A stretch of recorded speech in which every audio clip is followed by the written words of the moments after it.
But the last like 2 or 3 episodes were fire. And I was like, you know what? I'm really excited to watch back this whole season, like all together. Invincible's getting his butt whooped. You know, Omni-Man comes in and he's like, you need to fight like you're trying to kill them. Or otherwise we're all gonna die. Or, you, me, your brother. Or son. No, you don't get to call me that anymore. Yeah, it hits just as hard. There was some really cool moments in that scene. I mean, the end of the fight, the lady that they're fighting, her whole jaw is off her face and like peeled backwards. Like, it was brutal, man. How is Angstrom like an important character? And as of right now, Angstrom is the first person that Mark has killed. You know, like his dad smashed his face into 1,000 people that he probably feels to some degree responsible for, but this is totally different. He put his hands on Angstrom and killed him with his bare hands. We have read the comics, so our predictions for season 3 are a little bit more guided than just basic guesswork. They're gonna be probably maybe 100% accurate. Welcome to Backseat Directing, where we talk about movies, TV shows, comics, and more. I don't know why I blinked. We're your hosts, Andrew and Aaron. We put out new episodes every Monday and Thursday. And today, we're finally getting to review the full season of Invincible. 3, 2, 1, action!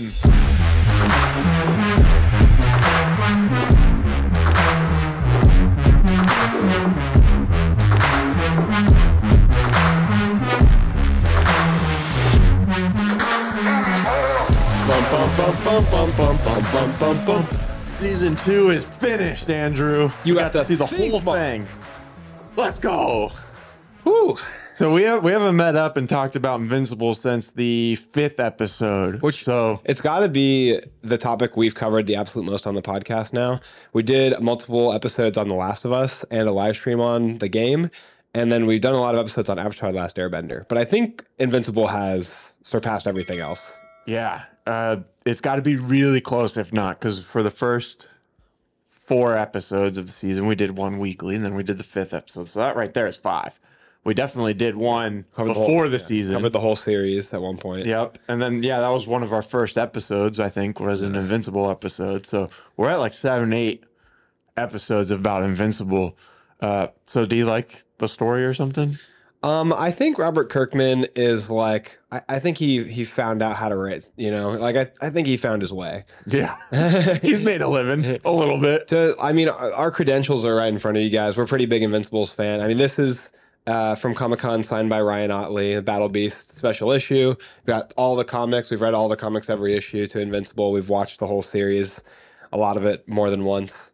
I think it's fair to call us Invincible super fans. Absolutely. So this episode, we're going to be talking about the whole season as a whole, season 2. So if you want to hear like our thoughts about individual episodes, be sure to check those out. We have 1 through 5 of season 2.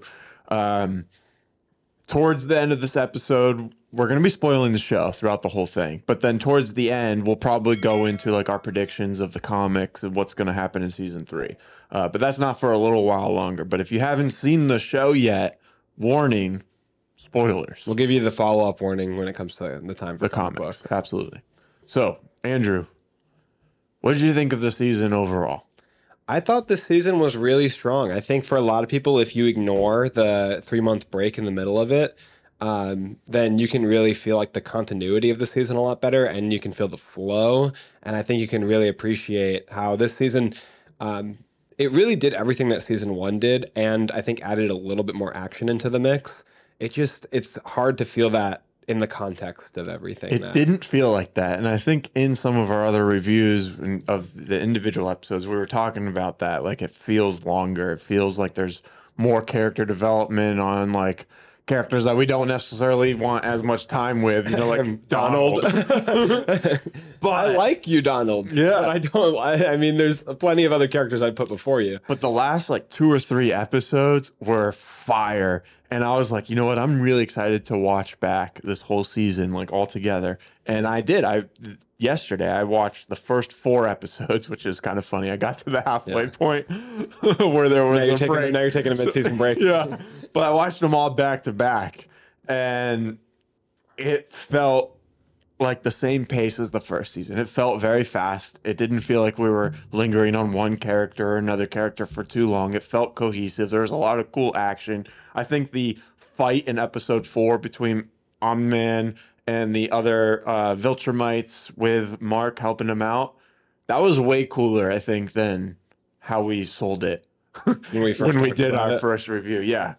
I feel like because of all the breaks, one, it being weekly, but then also that big, huge 3-month break, it felt like we were sitting, or at least for me, I was sitting there watching like, okay, when are we going to get to this point? Or when's there going to be more action? When's the shock value coming in? Like, I was waiting too much for things to happen. I think a fair critique that I've heard from comic book fans, at least comic book fans commenting on our content that we produce, is that the first season improved on and expanded upon the existing fights. Like, for example, the fight between Omni-Man and Mark is insanely improved from the comics. So much more detail, so much more action. Even though it hits all the beats of the comics, it's elevated. And the same thing especially is seen with the fight with the Guardians and Omni-Man. That's like a one-page turn in the comics. Yeah, right. And they expanded on that, making it one of the best fights in the show and even animation history. And in this season, I think people felt the reverse and were disappointed with what they saw on the page brought to life, especially mainly in terms of the fight on Thraxa. So where Omni-Man and Mark are fighting the 3 other Viltrumites, like the soldier Viltrumites that come after them, that big 2-page spread they have in the comics with just the absolute gauntlet of bloody fighting and hits. I feel like people were disappointed in the way that was represented and had a lot higher expectation. Whereas season 1 was the reverse. The expectations were completely exceeded. Yeah, but watching episode 4 yesterday after the first 3 episodes, it hits just as hard. There was some really cool moments in that scene. I mean, the end of the fight, the lady that they're fighting, her whole jaw is off her face and like peeled backwards. Like, it was brutal, man. But I do remember feeling originally like, oh, I wish there was a little bit more. But it's there. Yeah. It just, you need context of the rest of the season, I think. Or like the season before it. We are culturally conditioned to be way too impatient now, and it is hard to watch something come out week to week after all the content we've been blessed with. Like, curse you, Netflix! Why have you made us like this? It's so hard to wait a week. I've experienced it's so difficult for me with anime because like the new gen animes are so incredible, and so I have to watch them. Like, I can't wait, and there's spoilers on the internet are way too much to wait week to week. So even Invincible are some of the worst when it comes to like you miss watching the new episode on Thursday and spoilers are out Friday morning. Dude, even just like scrolling through some comments, like even on some of our stuff, they're like, "Hey, this happens in the comics. Sorry to spoil it for you."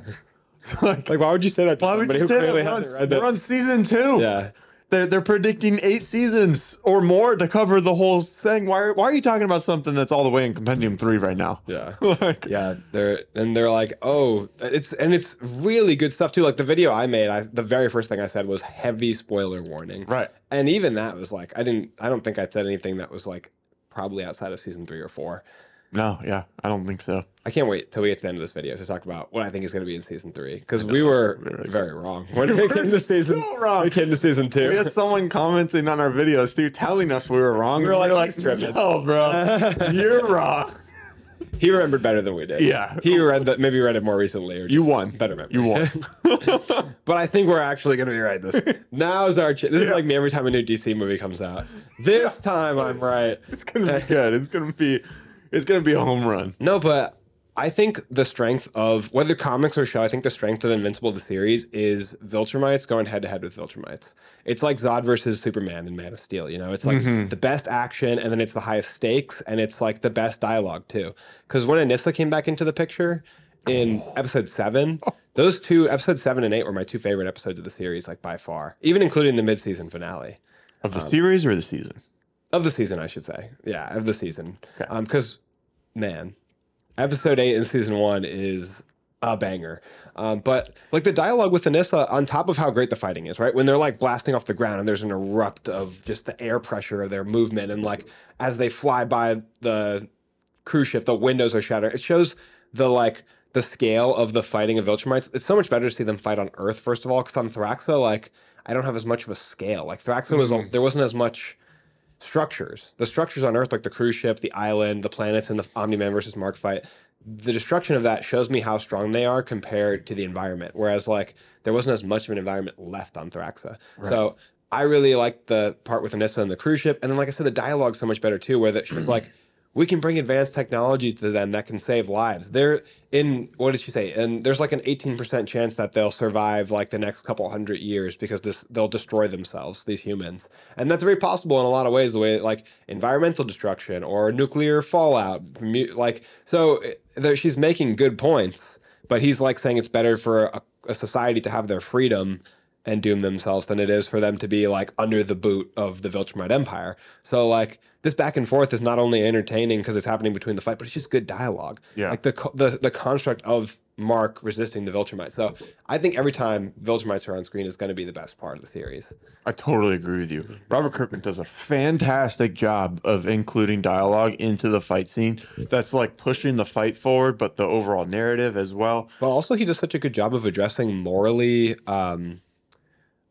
complicated scenarios. Like this is a huge conundrum for Mark. It's like, is she right? Should I be fighting Anissa? Like, like, they can save lives. It's like that old classic, like utilitarianism versus consequentialism, all the different ethical concepts you have at play. Even in episode 4, though, you said that you liked the dialogue in episode 7 better.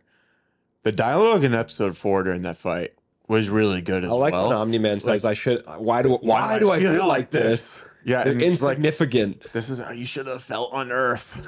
And then when they're fighting and Invincible's getting his butt whooped, you know, Omni-Man comes in and he's like, you need to fight like you're trying to kill them.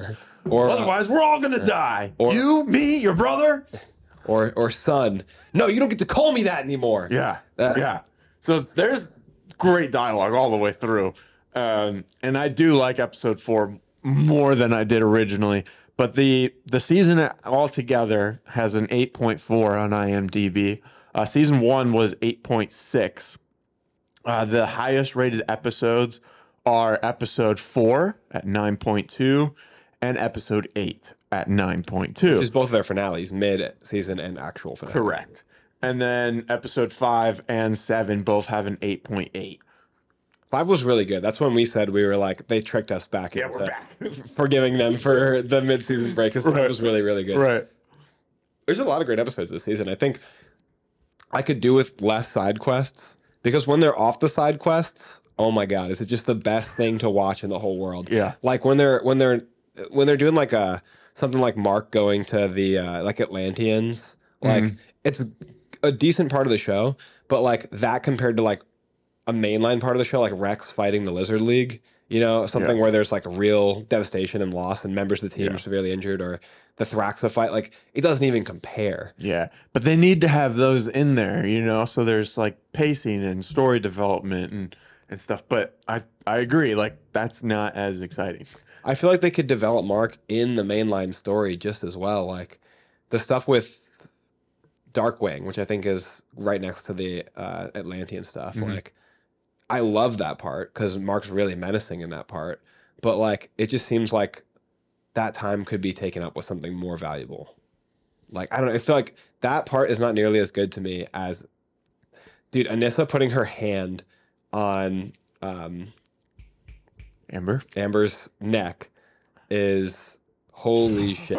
One of the best parts. Dude, it had you sweating, didn't it? Yeah. I just love the intensity and the tension in that scene. It just shows how easily they could rip a human to shreds. Like, and Mark would be helpless to stop her. Like, I love that scaling. Like Mark fighting Omni-Man at the end of season 1. It's like, what can he do? It just feels momentous. Like it feels big.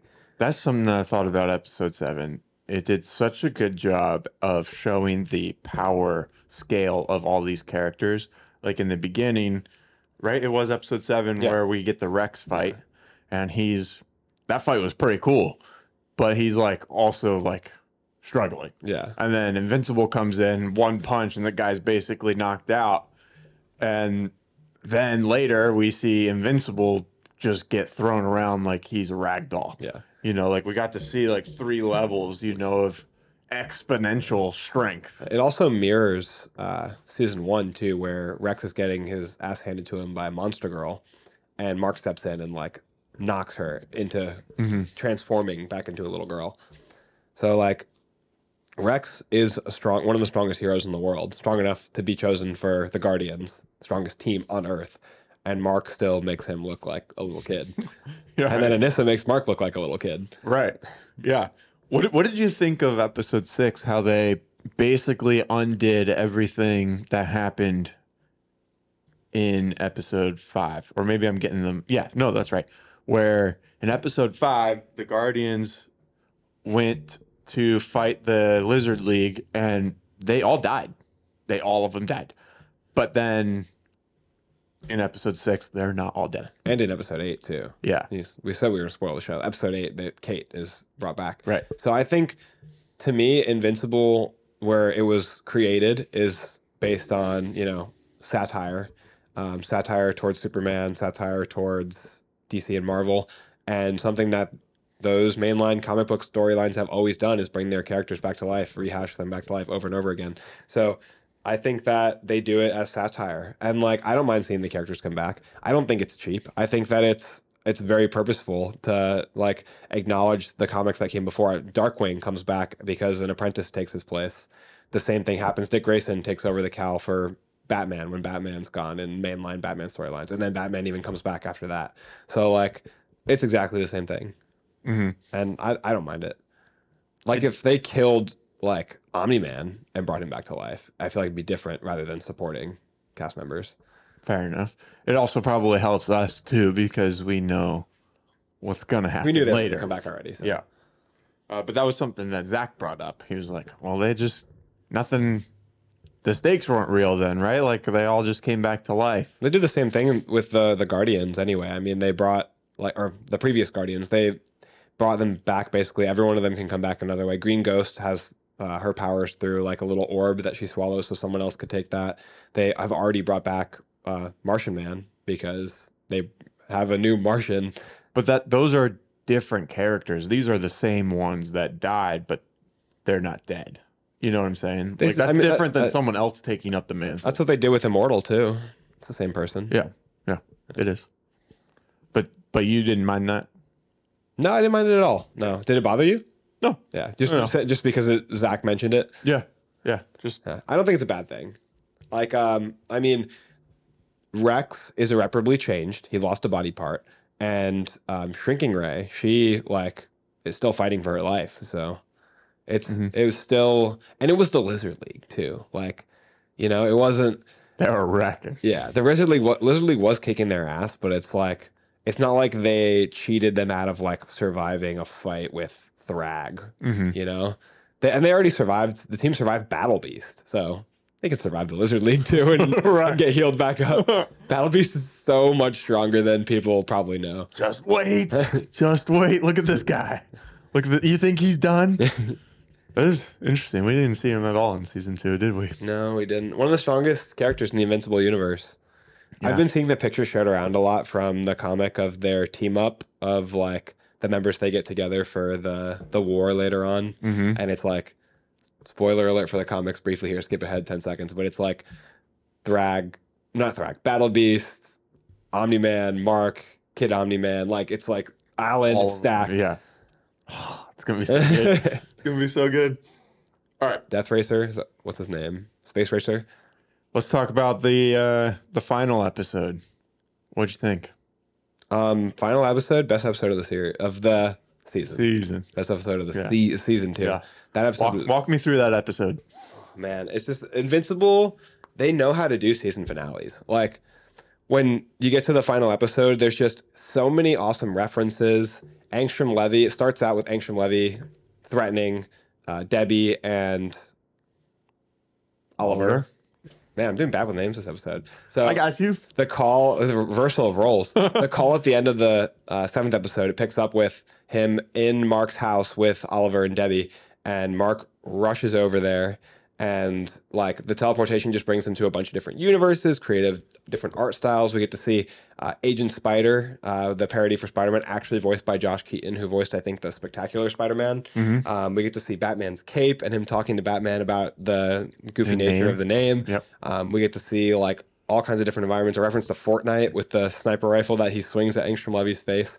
And there's a really cool, again, like the moral conundrum of like, Mark really did something wrong. Like he failed when Angstrom Levy had to like sacrifice his mission to save Mark from the Maulers earlier in the season. Mark like stopped somebody who was going to like save countless lives. They also, that it was weird because they kind of just went in and started fighting. Like there wasn't like, like no one was figuring out what was going on. It was more like, oh, it's Mother Twins. They're out of jail. I gotta stop him, kind of thing. They're fugitives. Yeah. You can probably assume, that they're up to no good. Right. They generally would be, but they were being like they were kidnapped, essentially. Like, they were under the. So I mean, he wasn't Angstrom Levy wasn't like in the right completely. I mean, he broke people out of jail, held them hostage to force them to work for him. So like he wasn't doing all good. Yeah, but it's not like they were fighting to free the people. Right. He held hostage. Right. He was attacking them. I was just when I was watching it yesterday, I was like, oh, this kind of like escalated very quickly. Yeah. Like it goes very poorly. Yeah, like I feel like more conversation could have been had to avoid this whole scenario. Well, and the thing is, that's ironic, is that's the way he approaches Alan the Alien. Is like fight first, Omni-Man wants to fight later. Omni-Man wants to fight. No, Mark wants to talk to him because Omni-Man wants to fight him. Yeah. But Mark's like, why are you here? And then it's like he does the complete reverse in this scenario where it's like he could have been like, what are you guys up to? Right. Okay, so Angstrom has Debbie and Oliver. And there's some, like you said, some pretty cool dialogue, really cool fight scenes where we saw, like, my light just went out. When we saw him like hovering and then the smoke or the wind coming out from underneath him as he's like charging up to lunge at Angstrom, but he can't because he'll just throw him in a portal or do something to his mom or whatever. Like even the arm snap, that was brutal, wasn't it? Goodness, yeah. And Debbie's, yeah. It was real. It was the like end of that fight is really gory and bloody and brutal. And Angstrom, like, really, he's an interesting character. Like, his mind is torn into, like, 1,000 pieces from different Angstroms that have been, like, melded together. So his mind's destroyed. And in his mind's eye, he sees, like, all these marks that have done evil to, like, turn to his dad's side and take over the world and support the Viltrum Empire. So, like, he's basically, like, mixed up and then has a vendetta against this Mark. Because like Debbie said, it's the only universe where Mark is a hero and he's become like a grotesque monster and a villain. And so like all his feelings surrounding Invincible are confused and contorted to the point where he's taking them out on the wrong person. He is like turned into something that he isn't because his mind is fractured. What did you think about all the alternative versions of Mark? I thought they were so cool, but I was honestly like, that's one of the moments where I was a little disappointed because I wanted to see more Marks. Like if you've read the comics, like some of the creative suits that they designed for like the alternate universe Marks. And we basically saw like 2 or 3 alternate suits, and then the rest of them were just Marks, like classic identifiable yellow and blue suit. But like the Sinister Mark that everyone's been clipping his sound, like he's awesome because he's got a cape and the black eyes. The black eyes, like he's also just really menacing. He's like, ho, Angstrom. You're making me feel bad, man. I'll tell you what. I'll kill the kid quick. That's insane. Dude. That's such a dark Mark. Yeah. But I wanted to see like some of my other favorite costume Marks. I feel like they could have slipped in the Easter eggs early and like shown some other. Yeah, but they didn't do that in the comics. Show the mustaches. Like I want to see save that. Spoilers. Viltrumite mustache. Comic Mark, spoilers there. Oh come on. Sheesh. That's the Viltrumite thing. They grow mustaches. Come on. For the guys. The suits that we got to see and the brutality of these Marks. The head chops. Yeah. Crazy. They lived up to the hype. Those Marks had no like remorse for human life. No remorse, nothing. And it's interesting because that's like basically what Mark sees himself fighting like in his bloodline. Like he's born to be like a to Stone cold killer. conquest and to take people and just like take over. Like so that's he sees in his evolutionary biology of a Viltrumite, he's like a warrior, heartless warrior. And that's the way they're able to accomplish what they do. They don't care about these insignificant beings. If they cared, then they couldn't do what they do. So this our Mark is really unique. And that's what Angstrom highlighted. Across the multiverse, he's got that main character energy and he's special. He's him. Yeah. Yeah. So he finally gets the upper hand and pushes him through a portal. And then Anstrom's like, I'm different too. Guess I'm what? strong. I'm enhanced. And it's pow, pow, slamming him through different buildings and stuff, going through different portals. He's like, you think anything less than killing you myself would have satiated me, basically. Yeah. And then Mark kind of catches his breath, gets his momentum, and then just lets loose. That's where he talks about, he's like, I think he says he's going to like go back for Debbie and Oliver. And he's like, do not threaten my family. Yeah. And it's just hit after hit after hit, blood flying everywhere. And then the famous line of, I thought you were stronger. You told me you were stronger. and he's done. They didn't show the battered corpse of Angstrom like they did in the comics. And I know some people online were disappointed in that. Yeah. I don't feel like it was super necessary because they showed the carnage as a result of it. Mark covered head to toe in blood, dripping. Sierra watching it over my shoulder thought that the amount that they did show was like gratuitous. A lot. Yeah. She was like, there's not that much blood in the human body. And I was like, who cares? There is when your brain is swollen all the way to your shoulders. Yeah, his neck was the size of his. It's like popping a grape, just width of his head. But yeah, it was filmed really well. The dialogue and delivery was really, really good. I mean, Steven Yeun is just crushing it, and he's like, I love his work. Yeah, the voice acting in this episode specifically was so good. Like him doing the different versions of Mark, you know, like you said, like you could really tell the difference just based on his voice. I thought you were stronger is such a good line. Yeah. It's killer. It's absolutely so good. So then can you kind of walk us through what happens after he kills him and he's stranded on this, I don't know, wasteland of a planet? So Mark just kind of wanders for a little bit, but then out of a portal bursts the members that we know as the Guardians of the Globe, but older. And they explain that things have gone really bad without him. And that also later they explain that he was kind of demented from the time he would have spent there waiting around in the future in isolation. And they explain that they're going to bring him back to fix the time stream, basically. They're going to alter the space-time continuum so that Mark immediately returns and everything doesn't go to shit without him. And at that point, as he's about to go through the portal, Eve confesses her love for Mark. She says, like, go back and tell her one way or the other so that she can get on with her life. Because she basically spent probably decades pining after him, because I think she's, like, wrinkled and gray-haired. Yeah. It was like, what, 20, 30 years or something? Something like that, yeah. Because Bulletproof had gray hair. And the, like, 12-year-old Rex was probably, like, in his 30s, 40s. Yeah. Well, so that's a little bit of a Easter egg spoiler, if you will. Well, she called him Rex. Called him Rex, right. Yeah. So why is Rex in the robot suit? Yeah. Good question. I sense people argue about this online. Yeah. We'll talk about that later. Yeah. In this episode, I guess. So yeah, then they bring him back to the normal time stream. And from there, I mean, we get to see Alan we get to see Alan interact with Omni-Man, tell him that he wants like to break him free because Omni-Man's about to get his execution. We get to see a few different plot lines like dispersed throughout, kind of brought back up from what I remember.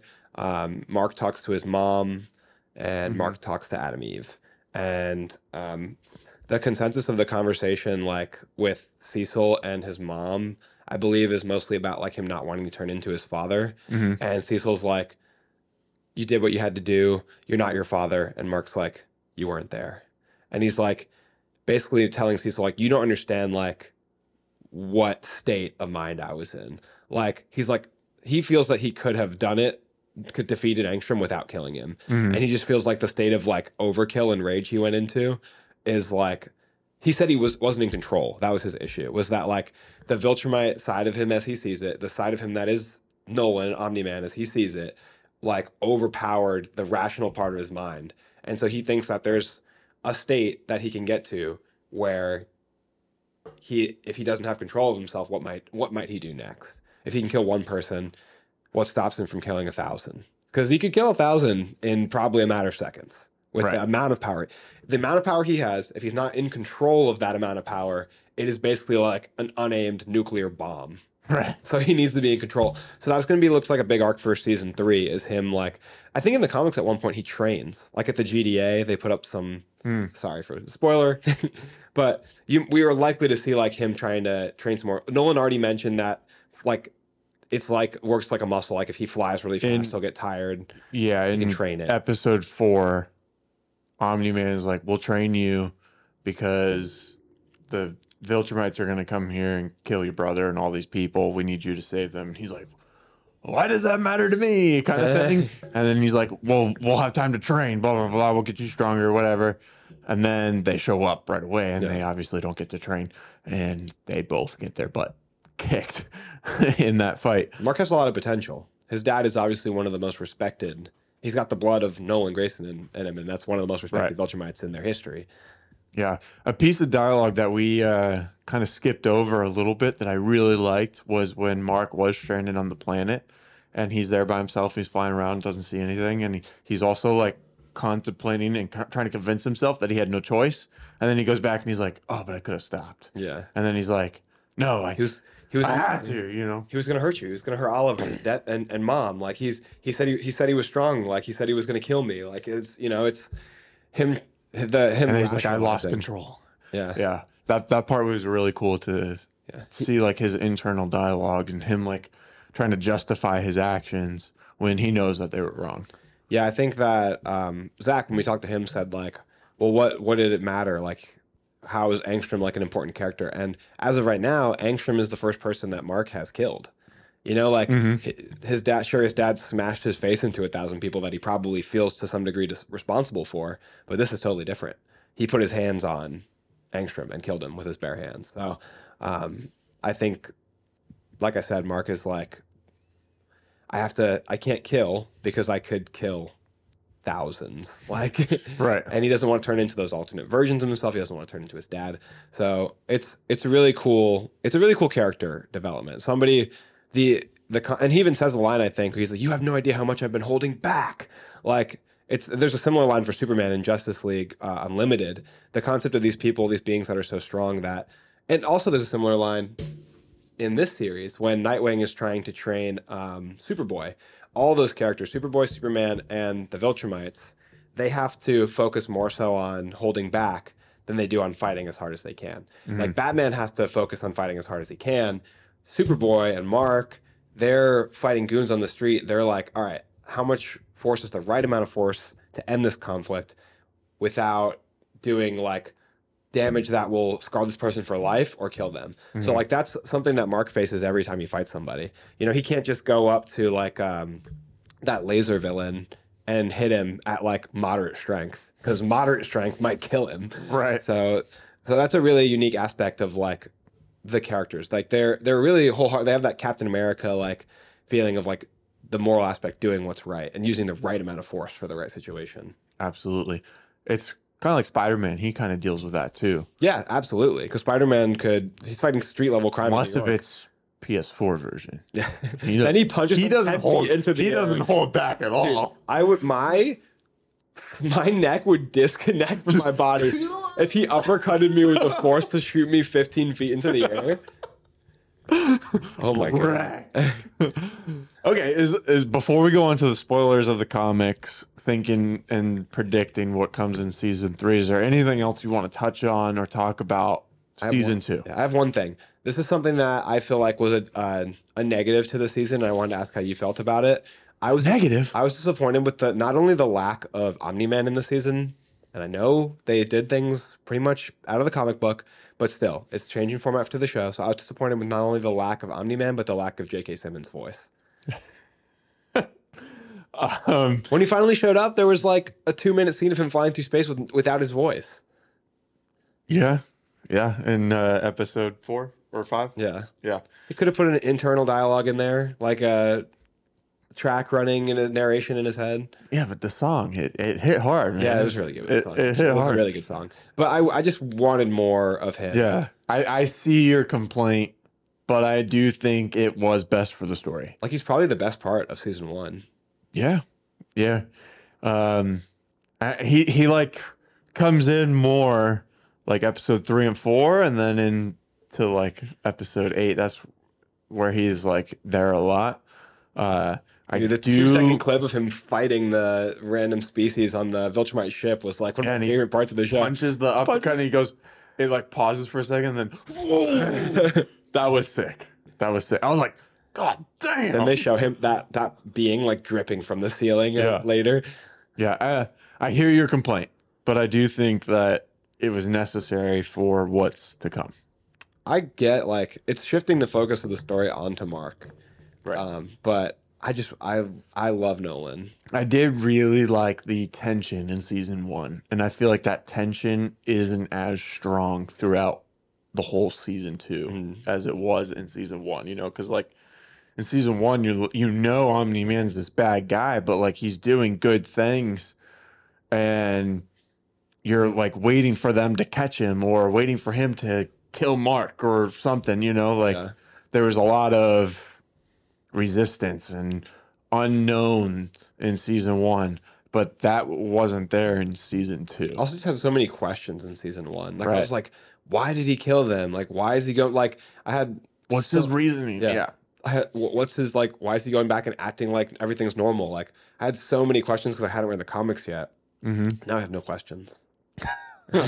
But even with not having any questions, you can still like enjoy the show a lot. Yeah, you can still understand it, but you can also, at least for me, can see that the tension isn't as strong in season 2. But I think season 2 was good. It was good. But where do you think season 3 is going? All right, now we're going to go into our spoiler section. We have read the comics, so our predictions for season 3 are a little bit more guided than just basic guesswork. They're going to be probably maybe 100% accurate. You know, so whatever we talk about in these next few minutes is what's going to happen in season 3. For sure, probably, maybe. We're going to talk about what happened next in the comics, basically. Yeah. Just know that. That's it. So, But for those of you that are signing off, make sure you hit that subscribe button before leaving. It helps us out a lot. We post new episodes every Monday and Thursday, so make sure you hit the notification bell too so you don't miss anything. All right, where are we going? I think that we're very, very primed for the Invincible Wars. Oh my God! And I know I said it before. Don't lie to me! I know I said it before. Don't lie to me! But we only said it before because of the teaser trailer. Yeah, but we should have known. Yeah, We should have known. Yeah.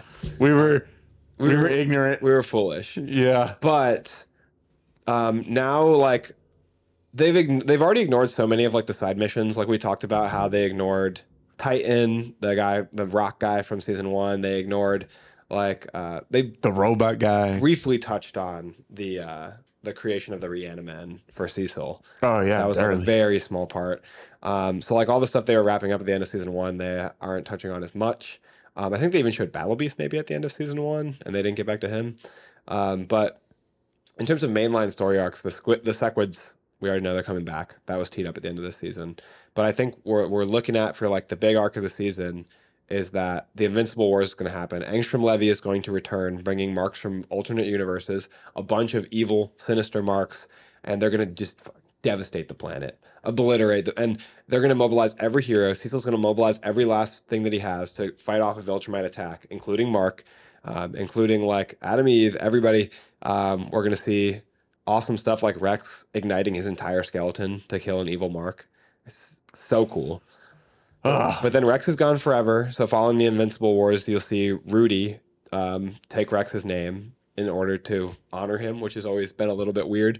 But he takes Rex's name and just continues being like a robot and like inhabiting the suits.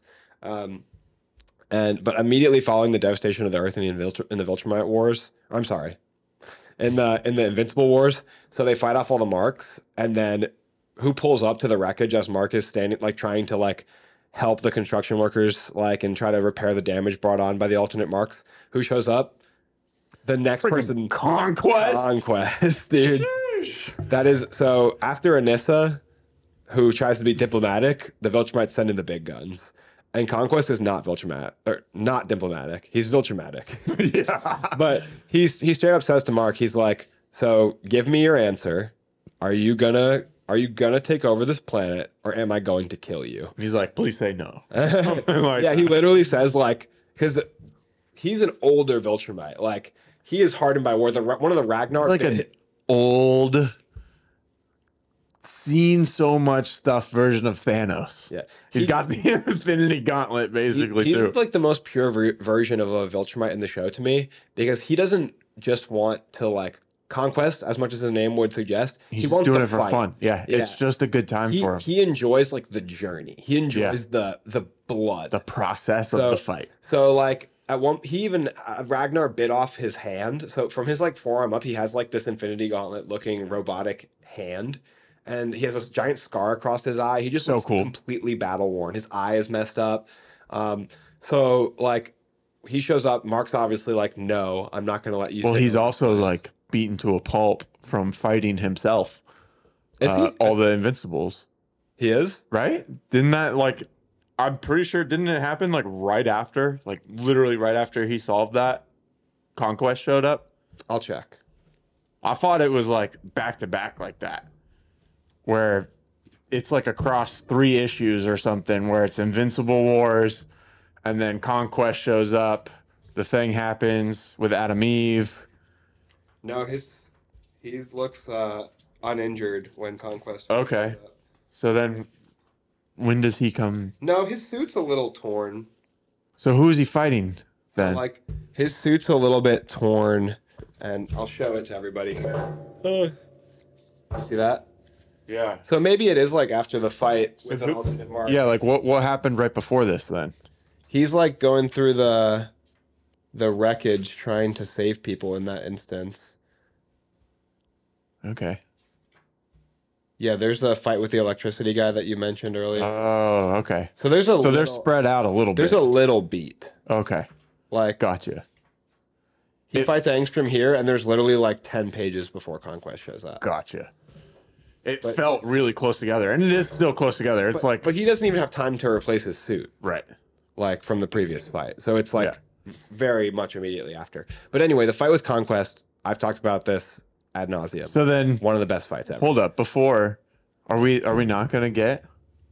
I feel like we had this conversation before. I just got deja vu. Are we not gonna get the Conquest part? Conquest? I think it's very possible. I think it's likely we'll get Invincible Wars. And I thought this was going to happen in season 2, but they could end with Conquest literally season finale, end of the episode. He pulls up and says like, "Hey, what's your answer? I'm about to kill you." But that's so much stuff already. Like, because we had, man, I don't know. Because we had the Invincible Wars. That's going to take up at least an episode or 2, right? Yeah. Then we have all the stuff after that. You said Armstrong Levy shows up. The electric guy's there too. That's another. No, that Angstrom Levy stuff is the end of the Invincible Wars. That's where the Invincible Wars ends. Okay, and then we get the electric guy, right? And they're doing rubble. Like, that's a lot of stuff. What's going on with Omni Man? He's got to be in there too. They can't just not have Omni Man. Yeah, they have to like relatively start out the season with Omni-Man and Alan's prison break, which is a really cool scene also. Yeah. So I'm wondering, do we like not get Invincible Wars this season? But then Robert Kirkman's came out and he said that season 3, each episode should feel like a finale. Remember that? Well, you know what else is like a finale style episode is him going against Cecil. Because I was really excited to see that. So Cecil, like he disagrees with Cecil at one point. Cecil pulls out the reanimant on Mark, and Mark like fights against Cecil. That's where Cecil exploits. He's not even close to getting the blue suit yet. Yeah. So like, what if we don't get Invincible Wars next season? Do you think that's a possibility? Dude, Because the more we talk about it, the more there is before we get to Invincible Wars. They need to put Invincible Wars into season 2. Like, what are the other big arcs? We just talked about them, right? Are those not big enough to carry a whole season? I mean, I don't feel like that fight with the electric guy is more than like a small part in an episode. Did they finish the first compendium already? I mean, if not, pretty darn close. Oh, what about Kid Omni-Man? He's not. Grown. Yeah. So that's an episode or two right there. They'll age him up pretty fast. They're finished with this. They're finished with the first compendium. Like they're finished with the whole first compendium already in 2 seasons. Okay. And when does Invincible Wars start? Let me find. Or what's before Invincible Wars there as you're flipping through? I mean, a bunch of like not really big stuff. Like Mark's trying to train Kid Omni-Man to be a hero. So like, And that's Oliver, by the way. And Oliver has like some issues, obviously. You know, like Oliver's not as prone to like understanding like moral concepts because he aged so fast, and like on his culture is different. So Mark has to teach him to kind of like hold back. Here's the prison break with Nolan and Mark. Adam and Eve getting together. There's a short arc where Amber's character in the comics is being abused by her boyfriend, and Mark like puts the fear of God into him. See, I feel like all that right there is already an episode or two. Yeah, that is probably at least 2 episodes. But then the other stuff here is like offshoot stuff, like the werewolf stuff. Like that doesn't need to be included. Well, that could fit into one of those episodes that we just talked about, you know? And then Invincible Wars is right over here. Okay, I mean, this Invincible Wars is this far in, so I feel like that's got to be the next season if we're already done with the first compendium. You know what I mean? Yeah. That's not unreasonable. Okay. Whew. You're talking me. I was talking myself out of it there for a second, but we're talking back into it. Invincible Wars season 3. We're back on, baby. Let's go. Now with all the side arcs that we just talked about, I mean, Mark fights some extra people in there. I mean, we could be looking at Conquest Fight season 4, very realistically. It depends on what they decide to do with the side quests. I feel like it's got to be a end of season 3. He shows up. Now what? Cliffhanger. Because there wasn't really that big of a cliffhanger, if at all, for this season, right? Like, I feel like season 2 ended pretty chill. They don't do a great job of ending on cliffhangers. I didn't feel like season 1 was that much of a cliffhanger either. I mean, I wanted to know what's next enough to read all the comics, but yeah. I mean, I feel like I had so many questions. It felt like a cliffhanger, but they did like tie a decent bow on it, you know, when he went up and talked with Alan. But I feel like this one, like, it felt like it finished. It felt like, oh, that's the end of the season. Okay, what do I have to look forward to next? Like, if I hadn't read the comics, you know, like, at least in season 1, it's like, oh, like, Omni-Man's gone. What happens there? You know, like, Mark just got his butt whooped. Like, what's going on in Earth? You know, like, there's a lot of questions. I think in the first 4 episodes of the next season, we'll get some combination of Kid Omni-Man aging up, Mark training him, the initiation and development of Mark's relationship with Adam Eve. Getting a new suit. Prison break for Nolan and Alan. And then Nolan, I think, goes with Alan to the Federation of Planets. And he just said he missed his wife, so maybe he goes back to Earth. He goes towards one of those 2 places. And then after that, we can do a solid 2 or 3 episodes on Invincible Wars. So last 3 episodes. I could see them, and then fitting in some like side fights in there. I think max will have 5 or 6 episodes before Invincible Wars start. Absolute max. And if they do that, then they do 2 or 3 episodes on Invincible Wars. Then it's likely we won't see Conquest until the very end and just introducing him and the fight not happening, or Conquest even shows up in season 4. I feel like it's hard. Could you imagine season 4 though? If season 3 ends with Conquest, the opening of season 4 would be like insane. Freaking baller. That would be like a finale episode right there. See, Rob Kirkman did come out and he said that every episode for this next season should feel like a finale. So like something big's got to happen throughout the whole season. I didn't even mention in those like first 5 episodes I was talking about, there's also going to be a confrontation. That confrontation we talked about between Mark and Cecil. So that's where they unveil a weakness for the Viltrumites, that because of their flight and equilibrium being such an important part of their biology due to flight, they're like susceptible to sound and their like inner ear. So he has like a noise that like destabilizes Mark. And then he's like, Mark is chasing him around the Earth as he teleports. Remember that part? Yeah. I really like that part. And he confronts him with the Guardians. That could be like a good like episode 4 or 5 kind of thing, you know? That's a really good maybe point. even slightly sooner, episode 3. I love that part in the comics. Man, how much fun do you think they're having taking the comics and bringing them to a TV show? Us spoon feeding us. Like it's They're got to be like, oh, you want to see Anissa fight Mark? yeah. Oh, you want to see Conquest show up? You Just gotta wait. Yeah, just You gotta wait. Just wait. Okay. Anything else in the comics that you think is going to be happening here soon? I mean, I'm sure there's a lot of small stuff.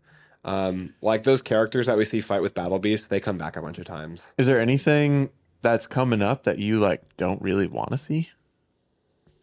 I don't care about like that electric guy character. I don't care about him. Okay. I don't care. I honestly don't care about the Sequids coming back.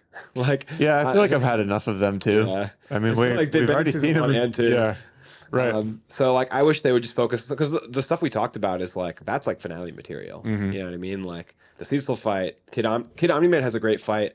I can't remember if it's with the Maulers or what, but like his first outing, like it's like Mark's like he like really injures somebody, and Mark's like, whoa, like we don't do that, and he's like, why? And then like so Mark's Yeah. like being the father figure that his dad, whereas like in season 1, Mark's dad was like, that's beneath you. Like Mark's like, hey, like Kid Omni-Man, we help people. This is how we do. This is how I do things. This is how you need to do things. Right. And I would ask you like, what are you looking forward to the most? But that's a dumb question. Obviously, Invincible Wars, but and then Conquest if we can get it. And I think for both of us, the answer right is the number one thing we want to see in the show is Conquest. I mean, ideally, we would get Invincible Wars episode 3 and 4, and then Conquest into the last part of the season.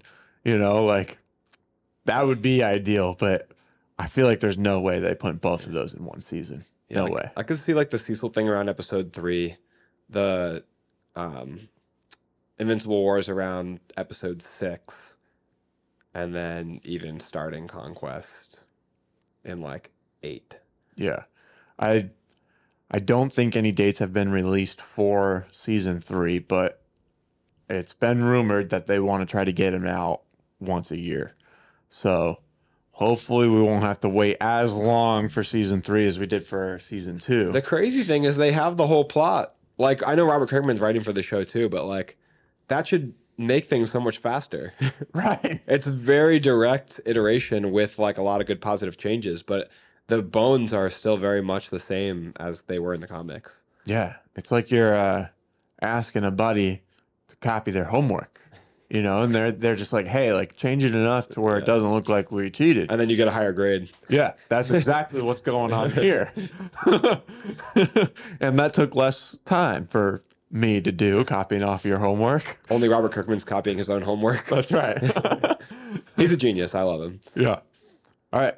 I think that's enough for for Invincible season 2 into season 3 predictions here. Man, it was so good to finally have it back on the screen. You know, I'm excited to watch it again. You're already rewatching. I'm gonna go back to season 1. I already have. Yeah, I didn't want to do that because I've already seen season 1 a few times. So I wanted to feel this season, you know, all the way through. I'm at the halfway point right now. So hopefully in the next few days I can finish it up. Yeah. I should wait a week to get like the full intended effect of the season, you know? All right. Those of you that are still here, thank you for just being as big of an Invincible fan as We us. spent like 10 minutes like, hold on. Is the Invincible War going to happen? So thank you for listening to that. Yeah, I got a little quiet there, but like that's just how our conversations go sometimes. You know, we had to do research, and you were here for it. We appreciate you joining in and listening to our show. Again, we post new episodes every Monday and Thursday. Make sure you hit that notification bell so you don't miss any of our posts. Where else are we, Andrew? We're on TikTok, Instagram, YouTube, Facebook, X, the artist formerly known as Twitter. We're everywhere, man. So make sure to check us out also on Spotify and Apple Podcasts. Make sure to leave ratings and reviews on those and to share us with friends and family because it helps out a ton, helps the show grow the community. We do have a Discord. The link is in the bio to this video, and it is free to access. Free! You can offer episode suggestions, which we usually get around to pretty quick, and we can just talk about awesome movies and shows and comic books and all kinds of nerdy stuff that we like. We get in there and mix it up and talk every day. So it's just a great community of people who love the same thing. Absolutely. Thanks again for watching, and that's a wrap.